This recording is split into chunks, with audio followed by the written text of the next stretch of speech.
വീട്ടിലേക്ക് ആവശ്യമായ എല്ലാ പ്രോഡക്ട്സും ഒരു കുടക്കീഴിൽ. VM super value. ഏവർക്കും VM സൂപ്പർ വാല്യൂവിന്റെ ചെറിയ പെരുന്നാൾ ആശംസകൾ. ആലത്തൂർ ലോക്സഭാ മണ്ഡലം തെരഞ്ഞെടുപ്പ്. കൊണ്ടാഴി കോൺഗ്രസ് മണ്ഡലം കമ്മിറ്റിയുടെ 109 നമ്പർ ബൂത്ത് തെരഞ്ഞെടുപ്പ് കമ്മിറ്റി ഓഫീസ് ഉദ്ഘാടനം ചെയ്തു.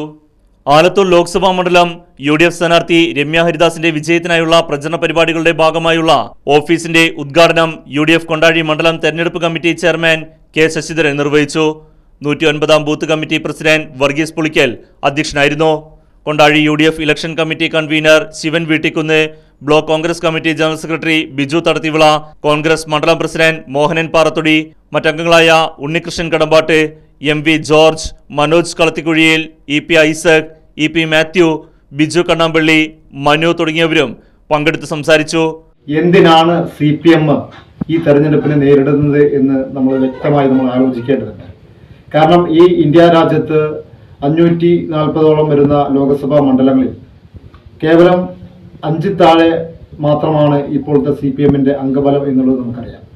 അപ്പോൾ ഈ ഒരു കാരണവശാലും CPM ഈ തെരഞ്ഞെടുപ്പിനെ നേരിടുന്നത് ഒട്ടും ഗുണകരമല്ലാത്ത സാഹചര്യമാണ് നമുക്കറിയാം. അപ്പോൾ അതുകൊണ്ട് CPM അവരുടെ ചിഹ്നം നിലനിർത്തുവാൻ വേണ്ടി, അല്ലെങ്കിൽ അവരുടെ ദേശീയത, അല്ലെങ്കിൽ അവരുടെ ദേശീയപരമായിട്ടുള്ള അവരുടെ ചിഹ്നം നിലനിർത്താൻ വേണ്ടി മാത്രമാണ് ഈ തെരഞ്ഞെടുപ്പിനെ അവർ നേരിടുന്നത്. Right news Kondazhy.